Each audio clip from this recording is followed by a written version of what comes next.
Shalom dan selamat bertemu sekali lagi untuk semua kawan-kawan yang menyertai dalam program Bicara Sabda malam ini. Dan saya juga berterima kasih kepada tim Bicara Sabda yang memberikan saya sekali lagi peluang untuk bersama-sama dengan kita mengongsikan renungan untuk kita, ya, untuk dijadikan bahan untuk pertimbangan, khususnya dalam kaitan dengan membangun keluarga yang diberkati Tuhan. Nah, sebelum itu mari kita berdoa. Bapa di surga, terima kasih untuk kesempatan ini. Bantu hamba-Mu untuk menemani kawan-kawan dalam program ini dengan baik, supaya apa yang disampaikan di sini difahami, dapat ditangkap, dapat dilakukan. Terpujilah Engkau ya Tuhan, dalam nama Tuhan Yesus kami sudah berdoa. Amin.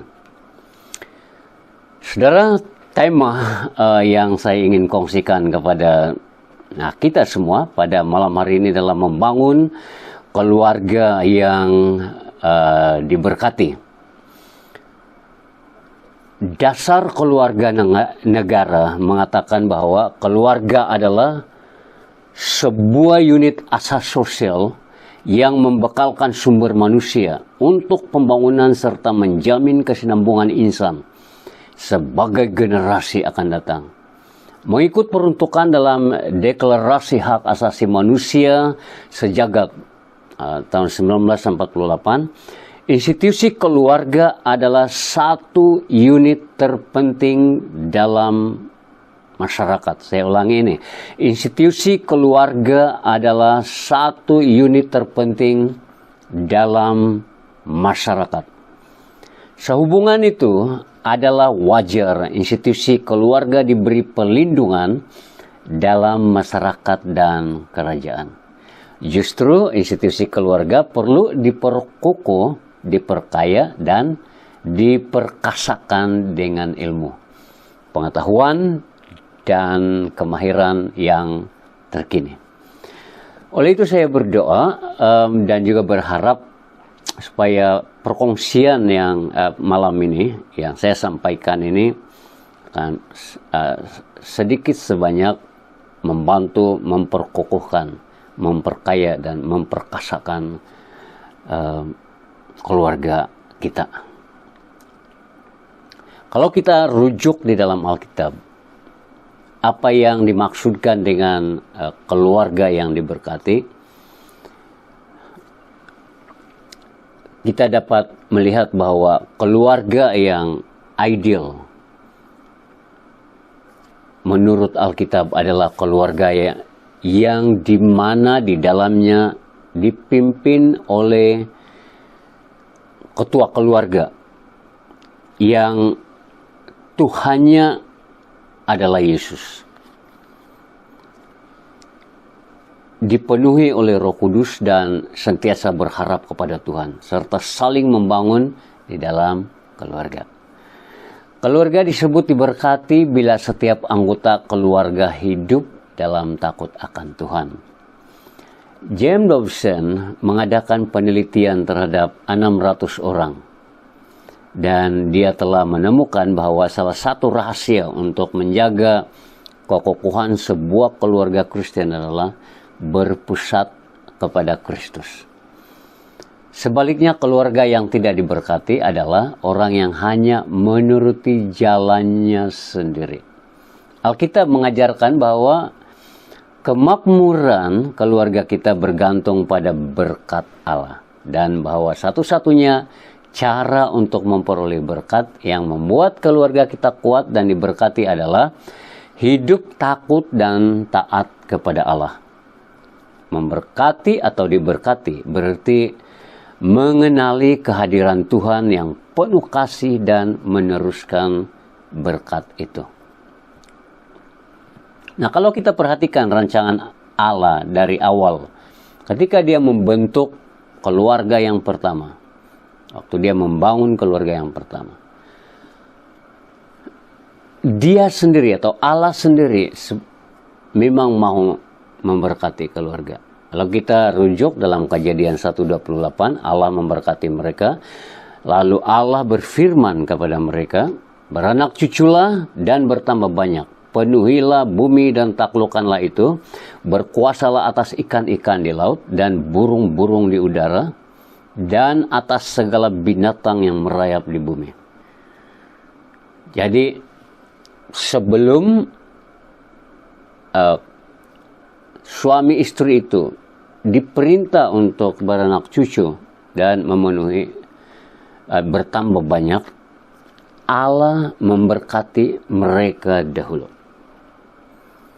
Nah, selepas itu kita menemukan juga, melihat bahwa Raja Daud mengerti kepentingan berkat Allah dalam keluarga.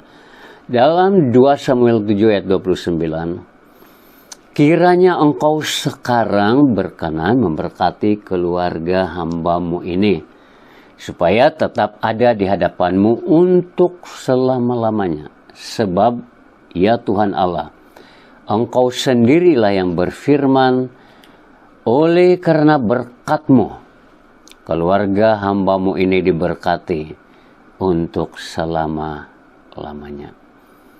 Kalau kita rujuk Mazmur 128 ayat 1-6 pun, pemazmur tahu mengapa berkat keluarga itu penting. Ayat 1, berbahagialah setiap orang yang takut akan Tuhan, yang hidup menurut jalan yang ditunjukkannya. Jadi di sini kita lihat bahwa kalau ketua keluarga mengambil keputusan untuk takut akan Tuhan dan menurut jalan yang ditunjukkan Tuhan kepadanya, maka ini berkat yang menyusul. Apabila engkau memakan hasil jerih payah tanganmu, berbahagialah engkau dan baiklah keadaanmu. Istrimu akan menjadi seperti pohon anggur yang subur di rumahmu. Anak-anakmu seperti tunas pohon zaitun sekeliling mejamu. Sesungguhnya demikianlah akan diberkati orang laki-laki yang takut akan Tuhan.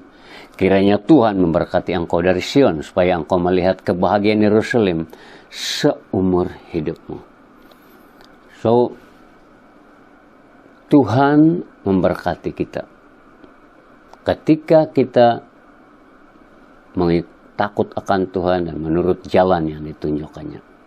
So, berdasarkan fakta ini, saya ingin mengungsikan beberapa panduan yang mungkin saya yakin kita boleh gunakan untuk dijadikan bahan pertimbangan untuk kita membangun keluarga kita. Dari pemerhatian saya, membina keluarga itu seperti membina bangunan 3 tingkat. Setiap tingkat perlu dasar yang kuat. Tingkat 1, diri kita. Tingkat 2, keluarga. Tingkat 3, gereja. Kalau diri saya memiliki Kristus, Yesus dan ajarannya dijadikan dasar hidup saya, dasar yang sama itu pasti akan menjadi dasar, dan Yesus dan ajarannya menjadi dasar untuk keluarga. Dan kemungkinan besar saya dapat memimpin keluarga saya dengan baik. Kalau saya memimpin keluarga saya dengan baik, saya juga dapat menjadi pemimpin yang baik di gereja. Itulah sebabnya kalau ada seorang yang dijadikan pemimpin di dalam gereja, salah satu preference atau quality yang dijadikan ukuran untuk pemimpin itu adalah kalau dia dapat memimpin keluarganya dengan baik. Anak-anaknya menghormati dia. So, pimpin diri, pimpin keluarga, pimpin gereja. So, saya merujuk untuk mengungsikan beberapa prinsip ini yang kita boleh pelajari. Saya merujuk pada 4 keluarga di dalam Alkitab. Yang pertama, keluarga yang baru dibangun, masih disebut pengantin baru, rumah tangga yang baru dibangun. Kita masih ingat ketika Yesus melakukan mukjizat yang pertama, tanda bahwa dia adalah Mesias, dia lakukan di Kana, di waktu peristiwa pesta perkawinan. Kita ingat cerita itu dalam Yohanes 2 ayat 1 sampai 11. Saya hanya memberi highlight saja. Kalau kita baca teks ini, kita akan menemukan tiga pelajaran yang sangat penting yang kita boleh pegang dan untuk membangun keluarga kita. Yang pertama, kita lihat dari ayat 2. Yesus dan murid-muridnya diundang juga ke perkawinan itu. Dan memang betul, di sini kita boleh belajar bahwa kehadiran Yesus membuat perbedaan dalam keluarga itu. Jadi ada Yesus dalam keluarga itu. Yang kedua, kita dapat lihat dari ayat yang ketiga. Ketika mereka kekurangan anggur, ibu Yesus berkata kepadanya, mereka kehabisan anggur.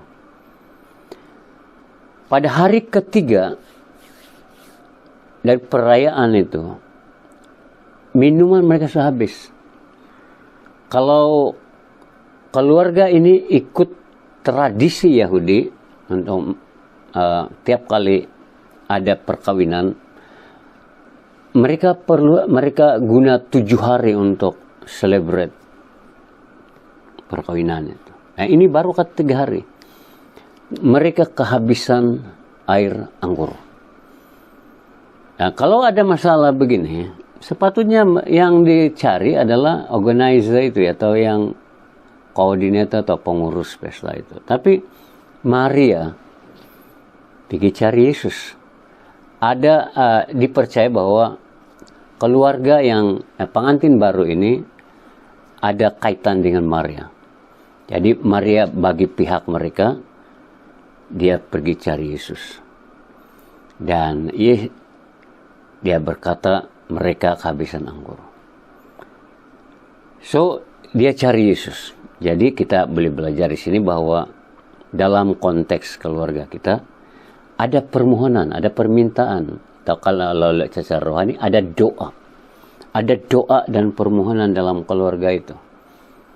Dan walaupun bukan secara langsung dari pengantin itu, tapi Maria bagi pihak mereka datang kepada Yesus.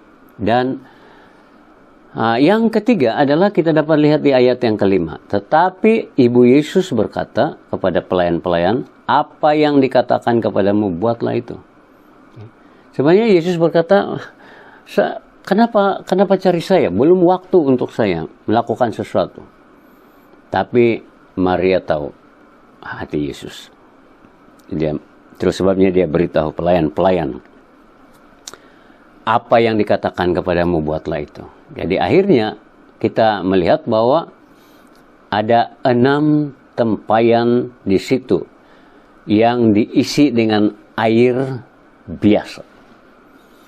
Lepas itu dengan keajaiban Yesus menukarkan air itu menjadi anggur.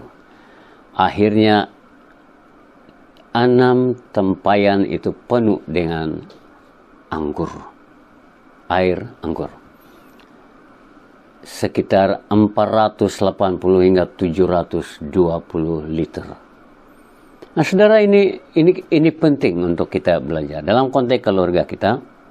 Walaupun dalam teks itu sebenarnya ada yang sangat-sangat penting di situ adalah murid-murid itu semakin percaya kepada Yesus lepas peristiwa itu. Tetapi dalam konteks keluarga, kita boleh pelajari.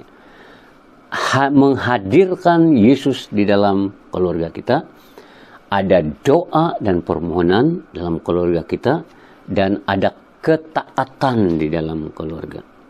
So, kalau Yesus dan ajarannya menjadi dasar keluarga kita, ketaatan perlu. Ketaatan membuka pintu untuk keajaiban yang dilakukan oleh Tuhan terjadi dalam hidup kita. Nah, yang kedua, keluarga Nuh.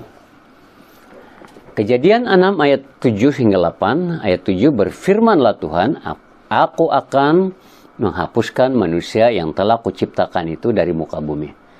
Baik manusia maupun hewan dan binatang-binatang melata dan burung-burung di udara, sebab aku menyesal bahwa aku telah menjadikan mereka. Kenapa Tuhan menyesal buat manusia? Karena mereka manusia terlalu jahat. Tetapi ayat 8, tetapi Nuh mendapat kasih karunia di mata Tuhan. Nah, ini luar biasa ini. Ayat 9, inilah riwayat Nuh. Kenapa dia mendapat kasih karunia di mata Tuhan? Karena Nuh adalah seorang yang benar dan tidak bercela di antara orang-orang sesamanya. Dan Nuh itu hidup bergaul dengan Allah. Mengapa dia tidak bercela dan dia menjadi orang benar? Karena dia bergaul dengan Allah. Pergaulannya dengan Allah membuat dia mendapat pencerahan langsung. Ide-ide yang baik dari Tuhan yang dia dapat gunakan untuk diri dia, membangun keluarganya, dan memuliakan Tuhan. Keluarga Nuh itu mendapat kasih karunia Tuhan. Dia membangun keluarganya di tengah-tengah, walaupun dia membangun keluarganya di tengah-tengah masyarakat yang jahat, tapi keluarganya mendapat kasih karunia Tuhan. Mengapa? Karena bukan Nuh saja yang cinta Tuhan yang luar biasa. Istri Nuh juga kuat iman dalam Tuhan. Istri Nuh juga orang benar. Dia telah mengasuh 3 anaknya percaya dan melayani Tuhan. Dan dia sungguh-sungguh tunduk kepada suaminya. Dia tergolong dari wanita terpuji. Yang di dalam Amsal 31 ayat 12. Ia berbuat baik kepada suaminya dan tidak berbuat jahat sepanjang umurnya. Jadi bukan saja Nuh dan istrinya, tapi anak-anak dia pun cinta Tuhan. Jadi anak-anak dan bersama istri masing-masing layak masuk kapal. So, komitmen Nuh yang kita boleh pelajari, membangun keluarganya dengan bergaul dengan Allah, membangun keluarganya dengan ketaatan kepada Tuhan. Keluarga yang ketiga yang saya merujukkan, yang terdapat dalam Yesua 24 ayat 15, itu keluarga Yesua sendiri. Ayat 15 berkata, tetapi jika kamu anggap tidak baik untuk beribadah kepada Tuhan, pilihlah pada hari ini kepada siapa kamu akan beribadah. Allah yang kepadanya nenek moyangmu beribadah di seberang sungai Efrat, atau Allah orang Amori yang negerinya kamu diami ini. Tetapi aku dan seisi rumahku, kami akan beribadah kepada Tuhan. Saya suka ungkapan ini. Tetapi aku dan seisi rumahku. So, bukan aku saja, tapi seisi rumahku, kami akan beribadah kepada Tuhan. So, dari teks ini kita melihat bahwa Yesua itu betul-betul berharap kepada Tuhan. Kalau kita rujuk di peringkat awal, waktu dia mengambil alih tugas Musa, dan Tuhan berfirman kepada Yesua di bab 1, nasihat-nasihat yang bagus yang Tuhan berikan kepadanya. Saya rujuk 2 ayat, 7 dan 8. Ayat 7, hanya kuatkan dan teguhkanlah hatimu dengan sungguh-sungguh. Bertindaklah hati-hati sesuai dengan seluruh hukum dan yang telah diperintahkan kepadamu oleh hambaku Musa. Janganlah menyimpang ke kanan atau ke kiri, supaya engkau beruntung kemanapun engkau pergi. Ayat 8, janganlah engkau lupa memperkatakan kitab Taurat ini, tetapi renungkanlah itu siang dan malam, supaya engkau bertindak hati-hati sesuai dengan segala yang tertulis di dalamnya. Sebab dengan demikian perjalananmu akan berhasil dan engkau akan beruntung. Saudara, kita lihat di sini Yesua ada keluarga. Mereka, keluarganya lah yang menjadi keutamaannya. Saya percaya dia betul-betul memperhatikan firman Tuhan, tidak simpang ke kiri, ke kanan, tapi dia sungguh-sungguh berhati-hati. Dan dia memastikan seluruh keluarganya hidup dengan iman dalam Tuhan. Dan Yesua memimpin keluarganya dengan baik sebelum memimpin umat Israel menuju ke tanah perjanjian. So, tanggung jawab utamanya ialah memimpin keluarganya. Lepas itu baru pimpin bangsanya. Dari pengalaman Yesua ini, keluarganya ini, kita boleh belajar bahwa kepimpinan mula-mula dibentuk dalam keluarga. Jika membuktikan kepimpinan yang baik di luar, mulakan dari rumah. So, pelajaran terbesar yang kita dapat dari keprihatinan Yesua kepada keluarganya ialah Allah setia kepada janjinya. So, mengapa Yesua begitu berharap kepada Tuhan, baik memimpin keluarganya maupun bangsanya? Karena Allah setia kepada janjinya. Dia adalah Immanuel yang menyertai keluarganya.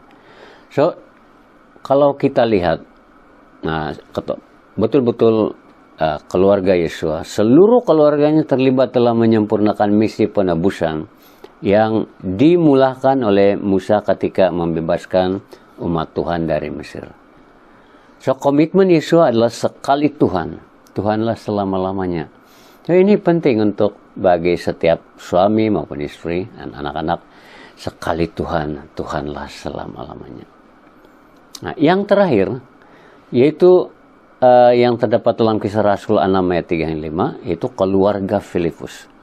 Di ayat 3, karena itu saudara-saudara, pilihlah 7 orang dari antaramu yang terkenal baik dan yang penuh roh dan hikmat, supaya kami mengangkat mereka untuk tugas itu. Ayat 4, dan supaya kami sendiri dapat memusatkan pikiran dalam doa dan pelayanan firman. Lalu kemudian di Kisah Rasul 6:5. Ya, ini setelah rasul-rasul mengusulkan, dan yang tadi yang sudah saya baca tadi, lepas itu Kisah Rasul 6:5, usul itu diterima baik oleh seluruh jemaat.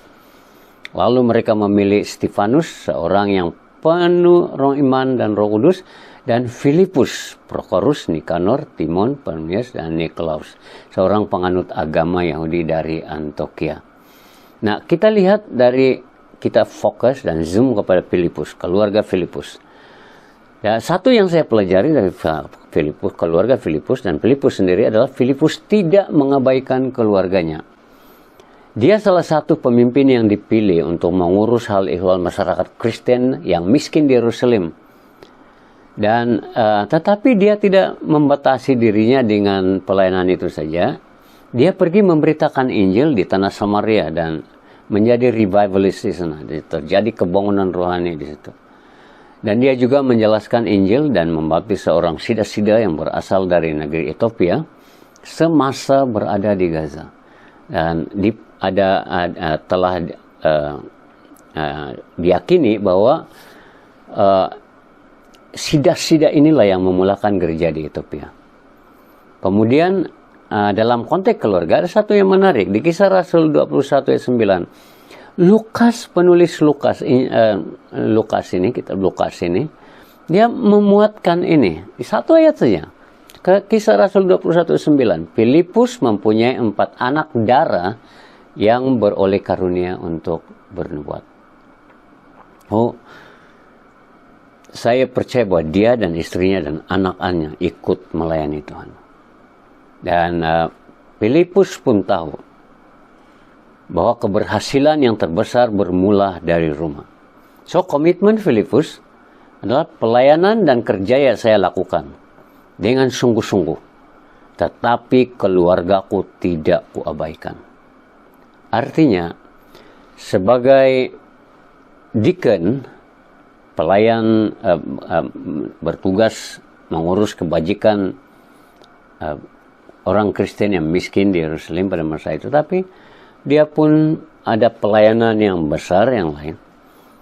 Tetapi dia tidak abaikan family-nya. Tapi ini suatu yang penting untuk setiap kita sebagai husband, wife, kita tidak abaikan family kita. So, sebagai yang terakhir, yang take away kita, saya tidak sebutkan ini kesimpulan, tapi ini yang menjadi take away kita, yang kita boleh bawa untuk kita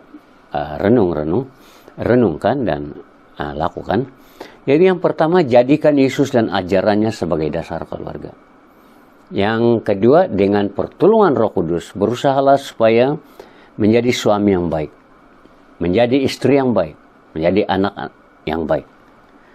So, yang ketiga, pimpin keluarga menjadi berkat kepada keluarga yang lain. Saya teringat tentang menjadikan Yesus dan ajarannya sebagai dasar keluarga. Dalam saya dan istri, tiap kali ada peluang untuk bersama-sama memuji Tuhan, menyembah Tuhan, dan merenung firman Tuhan bersama-sama, kami selalu exchange, apakah ada firman? Adakah ada firman hari ini? Dan firman itulah yang menjadi, yang memandu kami. Dan bahkan kadang-kadang kalau kami menghadapi kesulitan hidup yang paling sukar, kami selalu tanya, adakah firman? Adakah ayat firman Tuhan untuk perkara ini? Jadi bukan untuk kami suami istri saja, tapi untuk saya secara pribadi pun. Ketika saya dalam keadaan yang sangat tertekan, dalam keadaan stres dan menghadapi perkara-perkara yang sangat berat, saya selalu, Tuhan, adakah ayat, adakah firman yang situasi saya untuk saat ini? Dan memang Tuhan memberikan dari semua yang saya pernah hafal, yang pernah saya hayati, yang saya pernah post di Facebook, yang saya pernah tulis, semua ayat firman Tuhan itu datang ketika saya memerlukan, yang tepat pada waktunya. So, terima kasih, puji Tuhan, mari kita berdoa. Terima kasih Tuhan untuk peluang ini.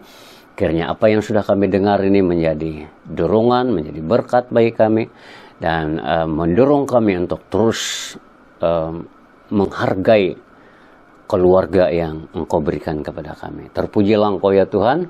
Saya berdoa supaya semua family yang ada di dalam ruangan ini dan keluarga yang lain yang bersandar kepada Engkau mendapat berkat yang luar biasa daripada Engkau. Di dalam nama Tuhan Yesus kami sudah berdoa. Amin. Terima kasih, kita jumpa lagi. Tuhan memberkati.